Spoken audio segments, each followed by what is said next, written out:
You think it's good? I know it's good. You don't have to touch it. Once it's good in one video, it's good for the rest of them. My name is I Know the Camera's Good 24. And I'm reaching for a punishment unlimited. And in this video, I'm tackling a top 10. These are the top 10 best decks of the year 2024 for Yu-Gi-Oh! Hello, I'm the Ferry, and you're watching Underground YGO with Spidey and Kisame. Yup, that's right. My scrub ass just went through looking. I didn't go through the decks that I faced and had the hardest times against. I'm just going off of an unbiased opinion of what I think are the best decks in the year based off of tournament performance and through the meta. So that's really all I'm doing here. If you want to see more top 10s, comment them down below. Any other future suggestions and what you think about our thoughts on this top 10, and we'll see them down below. Number 10, Rescue Ace. I hate that deck. You really don't like them? I don't mind them. I don't like the one that's basically like, nah, I get to bring 4 to the table. I'm like, fuck you. That's, you know what it is? It would be in my top 10 most hated decks because I hate decks that are repetitive, and that is very, very big on repetitive. They do the same, they're a one-trick pony, they do the same thing over and over, but I do think they have a very strong engine. Their boss cards aren't just their monster cards, it's along with their trap cards, because like you said, that ability to put out 4, set 4 right there along with your boss monster can set up a lot of different protection. That's hard for a lot of decks to come over. They have issues being a little bit consistent and playing through interruptions, so I think that because they're so easily interrupted, that's why they're not as high on the list. Granted, they're a little bit more newer this year into the game, but I don't think that they're as good as most other decks in the metagame are, but they're still a fairly good, consistent deck.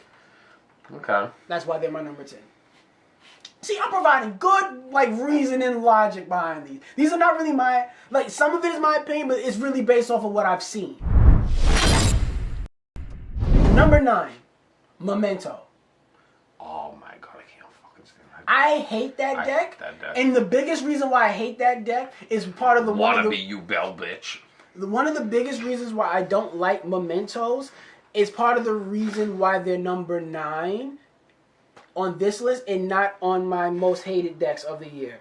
I don't understand them. I've lost to them. They're like a mixture of so much. They're like a mixture of Guardian cards and Ubel. I don't get them. I just don't. I tried. I hate what I don't like about them is the artwork. It's just that I faced the deck. I've been against them so many times. I don't like their artwork. They're like Guardians mixed with Time Lords mixed with. They all like Time Lords. That's why I don't like them. They're like Time Lords. They're like fucking Time Lords, and I don't like that because my biggest thing is that they do so many different things. Like they play so odd. You know, I don't know they how come on the field like we're so vulnerable, but we're not. It's like we have all we have these no attack points, but I'm invincible. Yeah, and then I'm a level fucking 12. And now I got all these equipped cards that make me even more difficult to get off the board. Would be a shame if you hit me. I'm like, I'll hit you. Like, compost. I'm not affected by trap cards. You can't target me.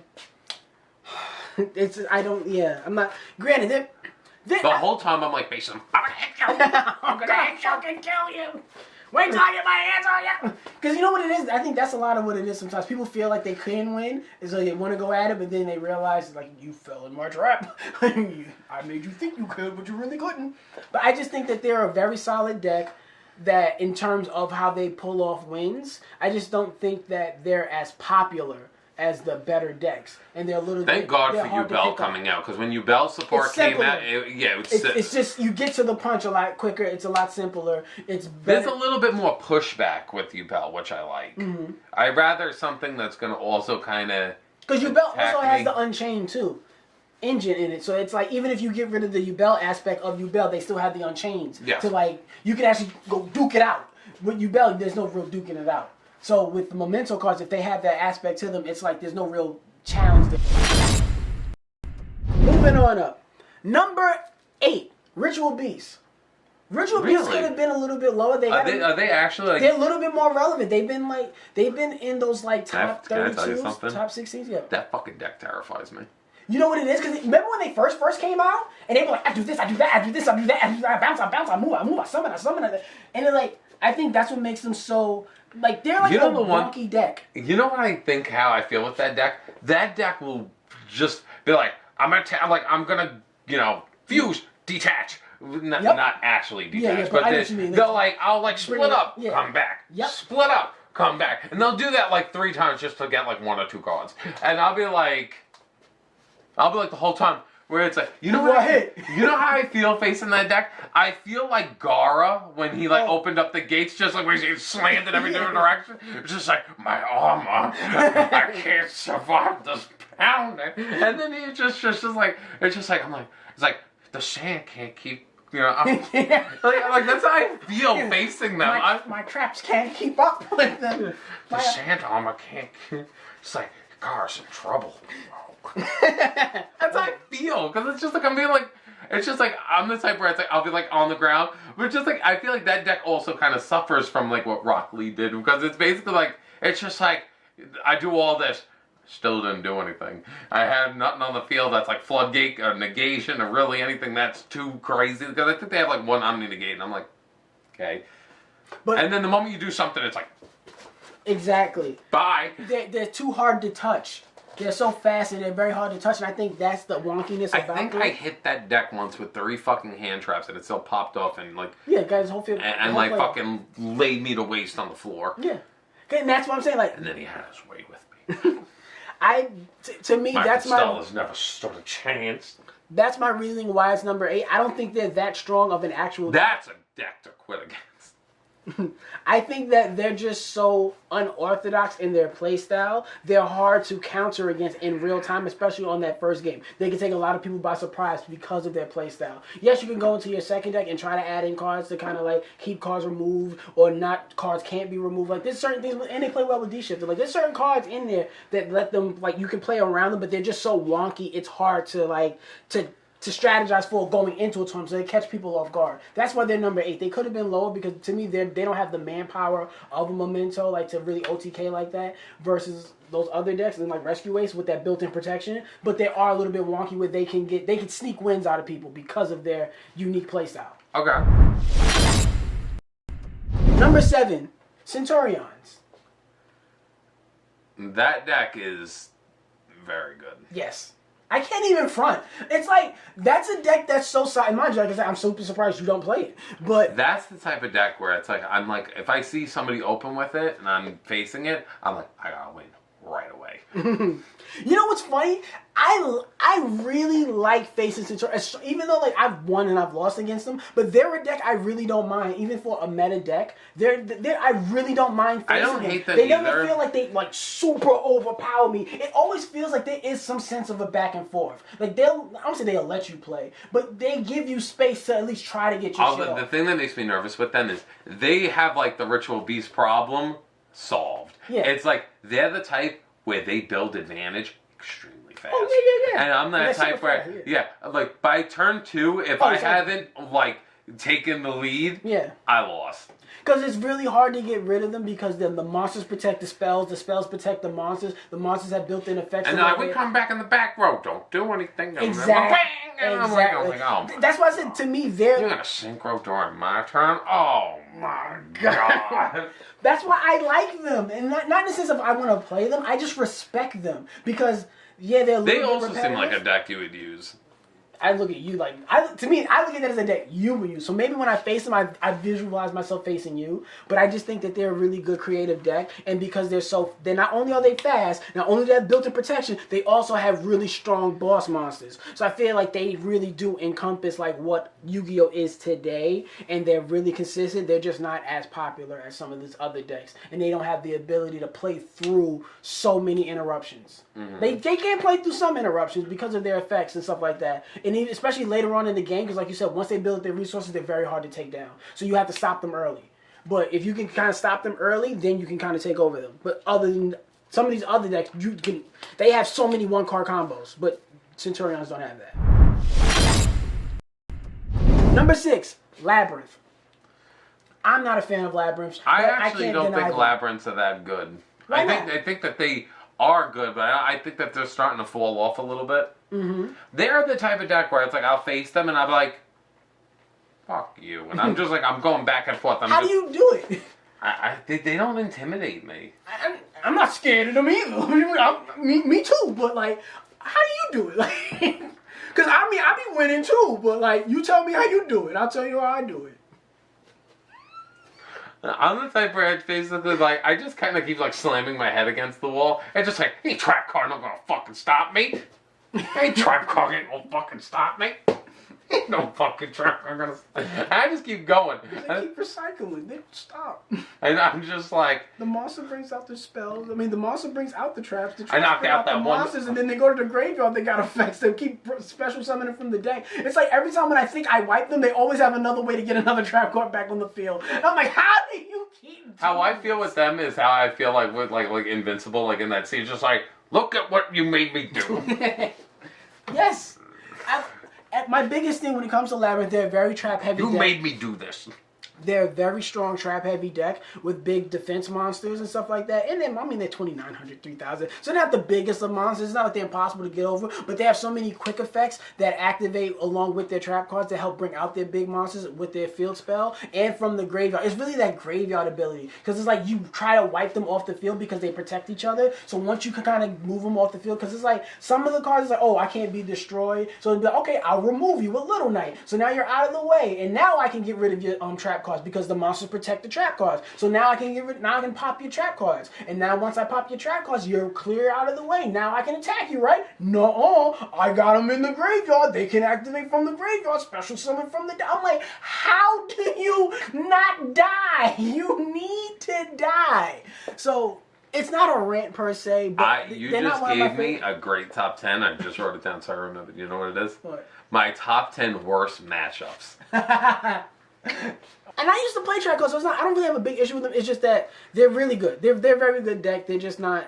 I think that they're easy side deck against because they're so trapper heavy and graveyard reliant. Red reboot. Wait a minute, that shit's gone. Fuck. Exactly. But Called by the Graves, D-shifters, like remove. Once you start removing them, then that kind of gets it wipes out all the steam. Lightning Storm. Where do I need you? Yeah, exactly. Little stuff like that.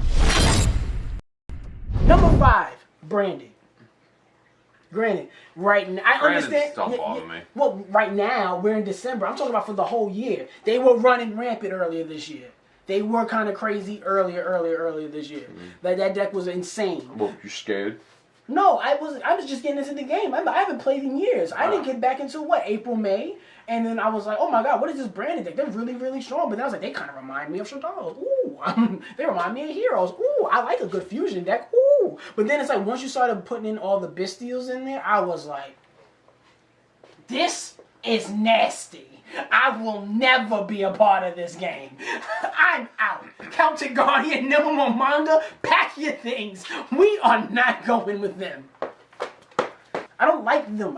When I don't like a card, it's never about my ability to win or lose against them. I just don't like the playstyle. I don't like the way that it summons itself. I don't like the way that it recycles. I don't like that. Like, it's certain aspects to a card's effect and their playstyles why I don't like them. Never about my ability to win or lose against them. It's just I don't respect the way that they play. I hate Gear Gears. I never lose against Gear Gears. I hate the way that they fucking function. You lost against Trap Tricks.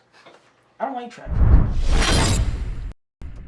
Number 4, Voiceless Voice. I also don't have an issue with them.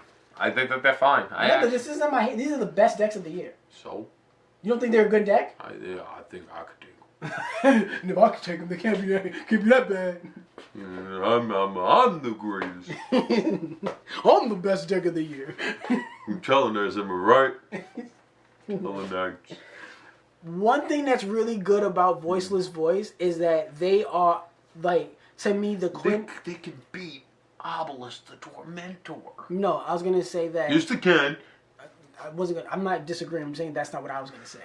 I think that they are, in my opinion, the quintessential one-card combo. I understand Snake Eyes, that they have many one-card combos. I understand that. But they don't revolve around the one card. Like, low of the Voiceless Voice, that monster card, you need that. That is the starter. That is the engine. That is the life of that deck. So, to me, without that one card, you can't get into everything else with it. So, that is the one card engine that can help build into those ritual monsters that have that built-in protection, that double their own attack points, that draw out the spell and trap cards, that help protect them and help you get your resources. Like, they're a very, very solid deck, and because of the ability of not being affected by other stuff while low is on the field, that, like, it really gives them a lot of like engine way to get over a lot of decks, and because they can keep recycling low and I haven't faced formats. Voiceless Voice in like a hot minute. They're really good. They're really good, and they do very well in Why ain't they tournaments. facing them? Because you don't go where good players go, apparently. They rank very high in tournaments. They're always in like that 4th tier. Especially in appearance, like when like the percentages of decks people play and how popular they are. Because popularity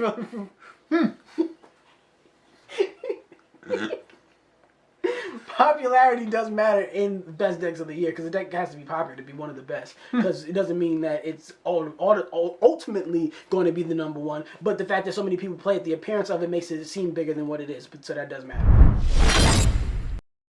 Number 3. Now we're into the 3 best decks of the year. So it's however you want to slice it. Number 3 for me is Tempai.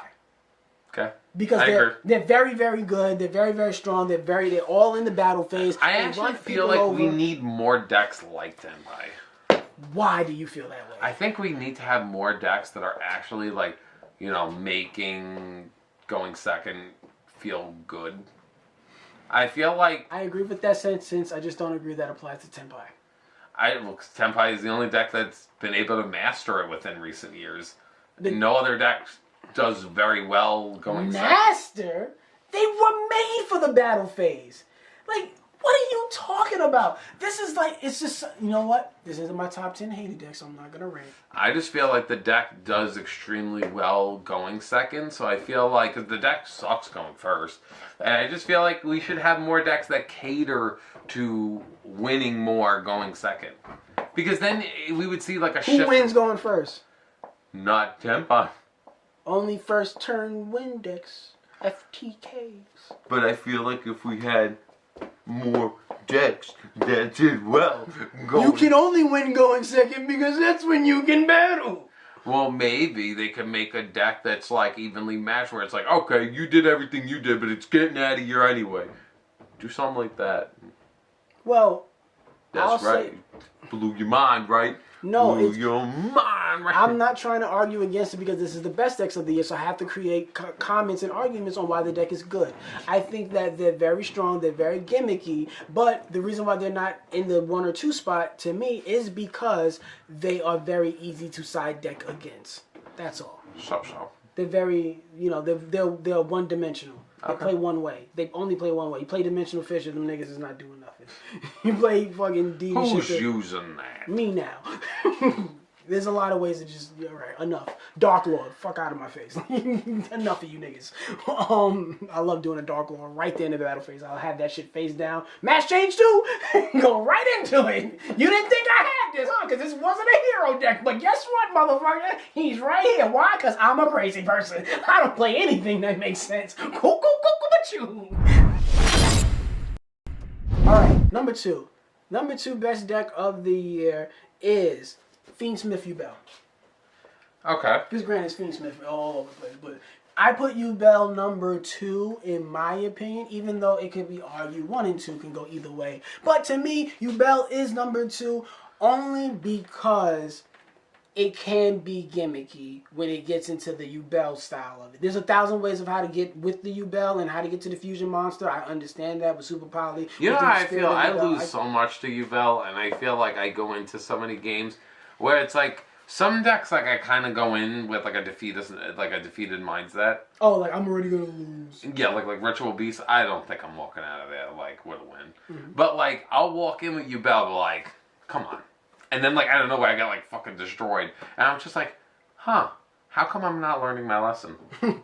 As a person who's played Ubel a lot this year, I think, not the Fiendsmith version, but just the regular version of it, that mixed with, really mixed with the Unchained. But I think one of the better ways to get around the Ubel, outside of the Unchained engine to it, because the Unchained is a little bit more different. If you want to side deck against that and play against that, it's a little bit way of how to get around that. But because you got to make sure that they can't build, they can't link climb. So once you stop them from link climbing, they're like, oh, I can't do nothing now. But with Ubel, turn that son bitch face down. Kind of, it just falls flat because if you move it to the graveyard, it gets an effect. If you try to fight it and you leave it face up, it can fuse. It can do so many other things. Do you like this is where I play dinos? You just take Ubel turn that son bitch sideways and watch her do nothing. And I know this because I played the deck, so it was like when people stop me, that's the easiest way to be like, well, I can't do nothing with that card. Number one, best deck of the year, in my opinion, and it's honestly one of my favorites, to be quite honest with you, is the Fiendsmith Snake Eyes Fire King deck. Okay. That is, like, granted, Fire King Snake Eyes is one of my favorite decks of the year. I love how fast that deck is. I love decks with variety, where there's like 1,000 ways to get to the main plays. And I like how they can play through interruption. I like how they interact on the opponent's turn. And then once you add in the Fiendsmith to make them even faster, make them even more streamlined, this is one of the most popular. I mean, honestly, Snake Eyes has been tormenting the Yu-Gi-Oh world. It's been tier 0 all fucking year. And then That's ironic. I have more of an issue with the Fire King attribute of the deck rather than the Snake Eyes. And you know what's crazy? I was about to say, because Snake Eyes is its own thing. It's just that for some odd reason, because they're both fire, that once you add in the Fire King element, it changes the deck, but not really. And I'm not a fan. Like, if you go back to some of my older videos where we talk about my most hated decks, Fire King is in there. Because Fire Kings replays the same thing over and over. That stupid chicken. How I feel about Fire Kings is like how I feel like Yang Zing should have been. Because Yang Zings are like, do something to us now. Fire Kings are like, I'm gonna kill myself. Yes, and that's what I say. The biggest difference between Fire Kings and a deck like Yang Zings is Yang Zings are when destroyed, when this happens. Fire Kings are if. And it's just that little bit of a text difference that makes all the difference in the world. And I remember I was doing for those who don't know, the difference between if and when is that a card that's winning something means that it can't be a chain link anything else but chain link 1. It has to start the chain. If it's anything else, then it won't get its effect. It'll miss its timing. If the card text is if, that means no matter what, you get your effect off. So, and just a funny story into that was like when I was playing one of those the Duel tryout things. They're like, it's 2014. Play with Call of 2014. So it was like, I played like the hero version, and it had like Goblinberg and like hero costs. I was like, Goblinberg in the Strato, so I get my Strato. They're like, no, you don't. You missed your time. And I'm like, I've been playing Yu-Gi-Oh wrong for so many years. I didn't even knew that because I thought the effect resolve was its summoning. So it was like, if nothing was activated, then you get it because like the effect resolved, he summoned, and now that he summoned, he gets his effect. It's like, no, you missed. I'm like, how? When? What? I'm like that. I didn't know that. Mm-hmm. So that's just a nice little funny lesson in the people don't understand the if versus when argument. But I think that's the best deck of the year. Okay. Argue with your mother about it. Can't believe I didn't make it. Any oppositions to the rankings? Any that you thought would be higher or lower in my list, or any that you think I forgot about? Some honorable mentions. No, you were pretty on point with the majority of them. I didn't really think any were wrong. Okay. You been playing Yu-Gi-Oh this year? Because I was like, nope. So whatever you said, I couldn't really dispute. All right, guys, that's my video. Don't forget to like the video. Comment down below what you thought of our list. This video's long enough. It's gonna be fun as hell to edit. Comment down below. Let us know what you think of our list, or any that you thought was left out, or any that you want to see, or what you think is gonna be next year topping into the game. With cards like the Malice cards coming to the game, you think they'll be topping? Ooh. No, right now, Fairy Tale Snow would have done wonders for the deck, and the deck ain't doing shit. In OCG land with Maxi, it's crazy. It's a whole different game. They're not topping. It's a different game over there. Really isn't. Yu-Gi-Oh there and Yu-Gi-Oh here. No, they call it. Wow, that's racist. I'll edit it out. This shit was funny. Wow, that shit was so funny. Inappropriate. Don't do that again. You're the reason we're getting flagged. Don't do that around me. I can't be friends with you if you're gonna be inappropriate like that. People are gonna look at me differently hanging out with you. Because I'm black? What the fuck was that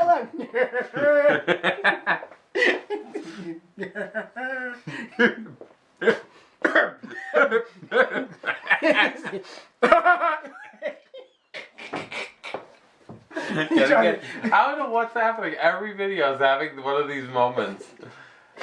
Top 10 is different. Alright, bye. In 2 previous videos. See you next time. Just add like all the fucking... Hey, this is Seno Kaiba. Listen, Kisame and Spidey, I just want to tell you something.